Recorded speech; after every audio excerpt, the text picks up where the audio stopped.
म बाध्यताले आएको के सर मिडियामा म बाध्यताले मिडियामा यसरी बोल्न बाध्य भएको छु कि अहिले अब आएन त के गर्ने त बाबुको बाल काट्ने बेला भयो अनि बाबुलाई 15 महिनामा छोडेर गएको के सर त्यसले भनेपछि अहिलेसम्म सम्पर्क फोन ठ्याक्कै नभएको चाहिँ कति भयो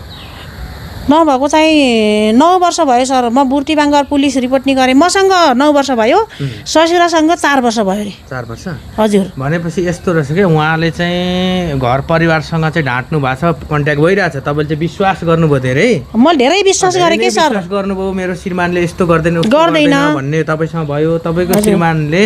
पक्कै पनि तपाईँले अहिले भने अनुसारमा तपाईँको श्रीमानले अर्को विवाह गरेर बसेको हुनुपर्छ मलाई लाठी छ यसले के गर्न सक्छ र यसलाई जे जसो गरिनुहुन्छ जे गरिन्छ यो राम्रो मान्छे गरेर खान्छ छोरा पराउँछ गर्छ ढुक्कै हो भन्ने अब भन्यो होला नि कतिले नि भन्छन् होला सुन्ने मान्छे कस्तो हो त नि भन्ने त जे नि भन्छ नि त्यही त भन्ने मान्छे त बिग्राउने मान्छे मलाई नि कतिले भन्यो होला नि त